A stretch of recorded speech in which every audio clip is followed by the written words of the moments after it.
Ah, je ne sais pas.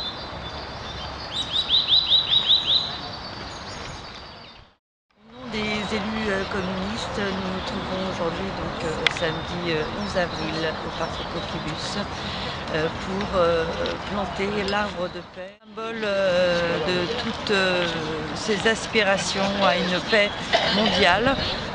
C'est donc l'olivier.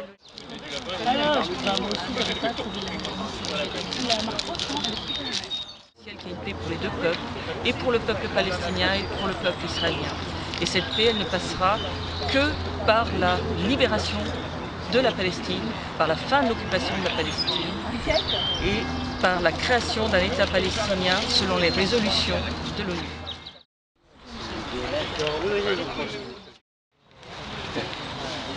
À l'URCL, Aïda, d'accord. Monsieur le député maire, mesdames et messieurs du conseil municipal, mesdames et messieurs représentants des partis politiques, chaque année, le 30 mars, c'est la journée de la Terre, commémorée par tous les Palestiniens et par les Palestiniens du monde entier. Devant la mobilisation pacifique des habitants de plusieurs villages de Galilée qui voulaient s'opposer à la confiscation des terres palestiniennes pour y implanter des colonies israéliennes, la police a tiré, faisant de nombreux morts et des blessés. De cet olivier, nous voulons montrer notre solidarité avec le peuple palestinien.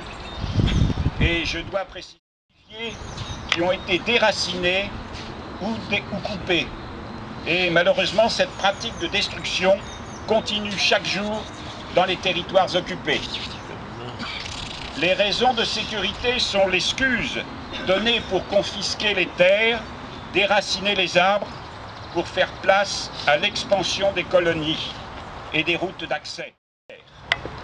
Ces paysans ne peuvent accéder à leurs terres, et encore quand ils le peuvent, qu'après beaucoup d'obstacles.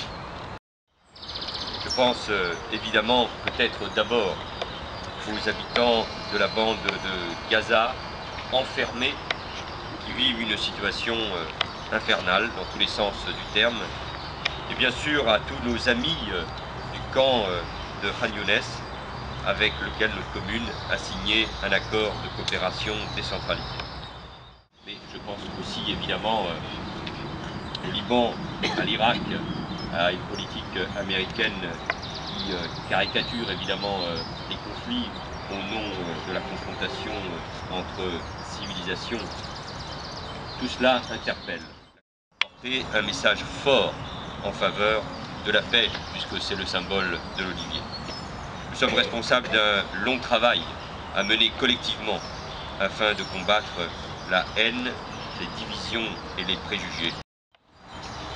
L'édification d'un mur honteux, la poursuite des colonisations, le sort des prisonniers, l'absence de dialogue, l'humiliation, bref, des événements qui ne vont pas dans le sens de la paix. L'accumulation insupportable, il y a encore quelques heures, de victimes. Ce sont là les raisons d'une fracture qui ne guérit pas et les signes incessants d'une région meurtrie par la violence qui appelle la violence et le désespoir. Il est plus que jamais nécessaire de souligner l'urgence de la création d'un État, d'une patrie viable, réelle, concrète pour les Palestiniens.